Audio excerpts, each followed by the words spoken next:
This is the story we use to remind ourselves why we should never answer unknown calls at 3 a.m. I'm Alex, and I'm on a quest to uncover all the spine-chilling tailies that keep us up at night.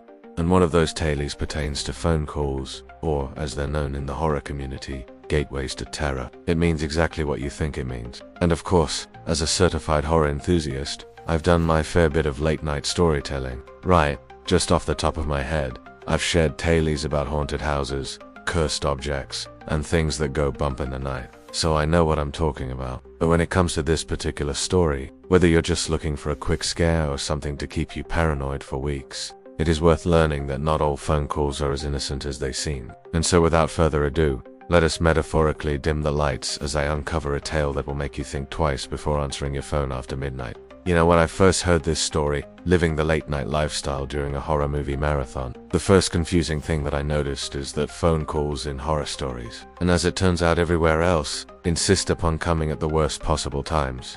Alex, what do you mean by that? Well, here's how it usually goes down. We'll get into the details later. Our protagonist is alone. It's late at night, and suddenly the phone rings. Nobody would ever answer that, right? Or would they? Because curiosity is a powerful thing. And in horror stories, it's often deadly. In this tale, it's a little bit different because our protagonist Hassan is a software developer working late. He's used to odd hours, used to the quiet of the night. But on this particular night, at 3 a.m., his phone starts ringing. And this is where those spine-tingling differences really take shape. Or should I say sound, because there's one key rule in horror stories. Never answer unknown calls after midnight. And the reason for this, as we all know, is that nothing good ever comes from late-night phone calls. But it's also because our minds play tricks on us in the dark, and so we just sort of imagine the worst. In fact, terrifyingly, a quiet apartment at night was where Hassan first encountered the call that would change everything. The room was about the size of this studio, which surprisingly, given that I am often dubbed the master of midnight tailies, is not that big, and at the best of times, I don't like being alone in the dark. But being trapped in a room with an unknown caller was about to become the most horrifying experience of Hassan's life. And I know what you're thinking. Ooh, Alex, what could be worse than that? Being trapped in the room with whatever was on the other end of that call. But the next time we check in on Hassan, we sure won't be having a chuckle. At least, I think we won't. We might not even find him at all. You see, horror stories like phone calls or curses or horror itself are just bigger versions of our everyday fears. I mean, they'd have to be, right? Especially given what we've discovered on this channel about the differences in what scares us. And of course, a phone call is not the only thing in a horror story that can terrify you. In addition to the call, the silence, and in desperate times, the static, which should prompt nobody to ask me about the TV incident of 1998. There is also the voice on the other end. And I know what you're thinking. Yes, Alex, the unknown caller always knows too much. Well, firstly, that's not always true. And secondly, that's not where I was going with this. I was actually going to mention the caller's warning because, while in most stories, the caller threatens or taunts, this is often not the case here. To go from a simple warning to a full-blown nightmare, you often have to kind of step up the tension because the real horror is higher up than you think. There's one thing to remember this. Getting scared, but getting terrified when your mind is playing tricks on you. It could lead to an unintentionally hilarious reaction. In fact, I do have footage, but I can't show it on here because I do get hundreds of complaints and an equal number of therapy recommendations. So just take my word for it. Mysterious callers are of course found in many places and through much of our horror stories, but never more do I need them than when I'm telling a tale about late-night terrors. So, because of this, it is worth remembering some of the key differences between prank calls and truly terrifying ones. Don't take my word for it. Instead, listen to me from last year. It was once said by me in just a second from now that you can tell a lot about a horror story by the nature of its phone calls. And given its unparalleled record of boasting scarier stuff than everyone else, the horror genre might fancy its chances of winning the my calls scarier than your call debate.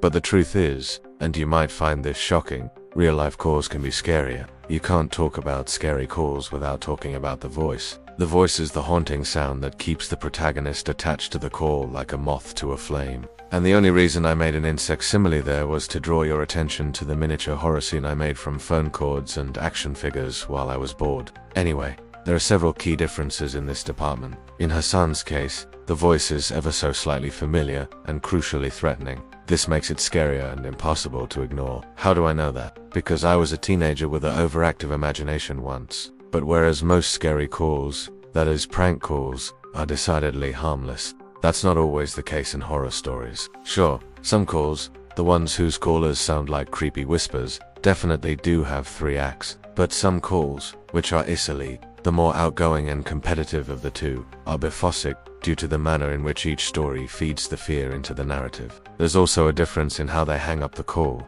In most cases, the call ends abruptly, thus making it harder to shake off the fear and the continuous ringing of Hassan's phone means that you can do this in theory, but it's not recommended. One of the biggest concerns for protagonists in horror stories, aside from being forced to face their deepest fears, is the great unknown versus known divide. In Hassan's story, the caller is categorized as unknown, while it's generally someone familiar in most cases. Moreover, Hassan's story operates on an escalating frequency and America on a steady build-up. What does all of this mean? Well, let's just say that you want to use your logical mind in Hassan's situation, but it doesn't run on fear, is not dual-natured, or is incompatible with the irrational. In that instance, you'll need to run to safety to pick up some courage. Courage will convert the fear from paralyzing to motivating. In the event that your courage doesn't come with a clear plan, be sure to also pick up one of these.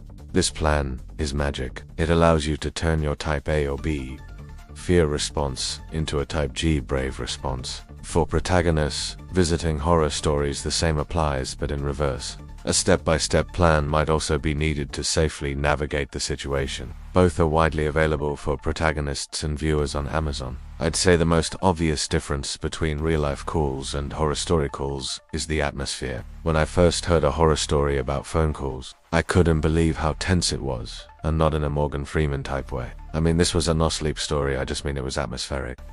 But in real life you do and usually have that problem and or luxury because a significant amount of real life calls are either not scary or not scary enough. This is a particular problem when you squished in one with your overactive imagination. As with many areas of life, horror stories are their own subgenre of everyday versus extraordinary differences. Take, for instance, the name that we assign to that helpful voice that guides you through automated phone systems. In real life and much of the rest of the world, this is known as a phone menu. This is the term we use for what horror stories might call a harbinger or a warning. Also, whether it's situated on the other end or right next to you, real life and horror stories also cooey and agree on what you call that area of the call that you enter. Upon entering a call, we usually opt for the word hello. Please note that horror stories, just like patrons on my most recent secret stream, are divided on whether this should be pronounced hello or a creepy whisper. Either way, horror stories will often call this area the point of no return. More often than not, real life will call a phone a communication device.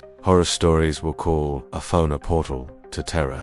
While horror stories have about 100 words for a scary call, chief among these are death call, curse call, phantom call, or spectral dial. And finally, caller ID. This is something I've encountered far more in real life than I have in horror stories. This is a feature offered on phones in which you can see who's calling before you answer. But the use of caller ID might be confusing in some horror stories. You might think of a caller ID, often pronounced lifesaver, as a safety net, a fine example of which is the character of the protagonist from any horror story that I somehow keep mentioning in my videos, just by coincidence. That's it for this story. Let me know in the comments below some of the scariest calls that you've encountered. I'm Alex Brown. You can follow me on Twitter at Lost in the Dark. And do one forget to subscribe to my channel, so that my stories do one get lost in the shadows. Thank you to my patrons for literally making this video happen. If you would like to support this channel, you can do so today at patreon.com/lostinthedark. Until the next video, goodbye.